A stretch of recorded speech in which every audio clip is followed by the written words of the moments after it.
Self love എന്നത് കണ്ണാടിയിൽ നോക്കി ഞാൻ മികച്ചവനാണെന്ന് പറയുന്നതല്ല. സ്വന്തം മൂല്യം തിരിച്ചറിയുക, തെറ്റുകൾ സംഭവിക്കുമ്പോൾ സ്വയം വെറുക്കാതെ പഠിക്കുക, സ്വന്തം മനസ്സിനെയും ശരീരത്തെയും ബഹുമാനിക്കുക. ഇതാണ് യഥാർത്ഥ സെൽഫ് ലവ്. മനഃശാസ്ത്ര ഗവേഷകയായ ക്രിസ്റ്റ്യൻ നെഫ് പറയുന്നത് സെൽഫ് ലവിൻ്റെ അടിസ്ഥാനം സെൽഫ് കമ്പാഷൻ എന്നാണ്. അതായത് ഒരു സുഹൃത്ത് തെറ്റ് ചെയ്താൽ നമ്മൾ കാണിക്കുന്ന ദയയും മനസ്സിലാക്കലും നമ്മോടും കാണിക്കാൻ പഠിക്കുക. എന്തുകൊണ്ടാണ് സെൽഫ് ലവ് ഇത്ര പ്രധാനമായത്? മറ്റുള്ളവർ നമ്മെ സ്നേഹിക്കുന്നതിന് മുമ്പ് നമ്മൾ നമ്മളെ അംഗീകരിക്കണം. സ്വയം വെറുക്കുന്ന ഒരാൾക്ക് പുറത്തുനിന്ന് കിട്ടുന്ന പ്രശംസ പോലും അധിക നേരം സന്തോഷം നൽകില്ല. അതുകൊണ്ടാണ് ഗവേഷകർ പറയുന്നത് ദീർഘകാല സന്തോഷത്തിൻ്റെ അടിസ്ഥാനം സെൽഫ് ലവ് ആണെന്ന്. നിങ്ങളുടെ സെൽഫ് ലവ് കുറവാണെന്ന സൂചനകൾ എന്തെല്ലാമെന്ന് നമുക്ക് നോക്കാം.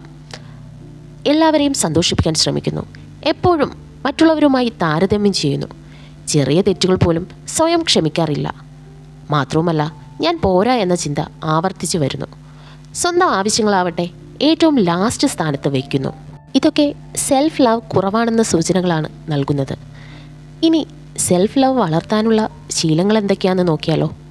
നിങ്ങളെ നിങ്ങളായി സ്വീകരിക്കുക, നെഗറ്റീവ് സെൽഫ് ടോക്ക് മാറ്റുക, എല്ലാവരോടും അതേ പറയാതെ ആവശ്യ സമയത്ത് നോ പറയാനും പഠിക്കുക, ശരീരത്തിനെയും മനസ്സിനെയും സംരക്ഷിക്കണം, തെറ്റുകളിൽ നിന്ന് പഠിക്കുക, സ്വയം ശിക്ഷിക്കരുത്.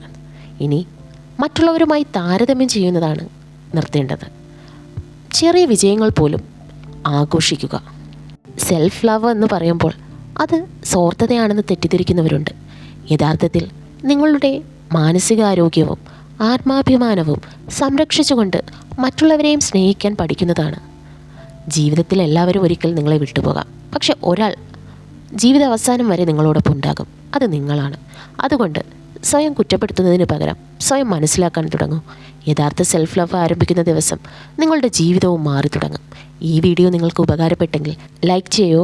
ഇത്തരത്തിലുള്ള വീഡിയോകൾക്കായി ഈ ചാനൽ സബ്സ്ക്രൈബ് ചെയ്യാനും മറക്കരുതേ.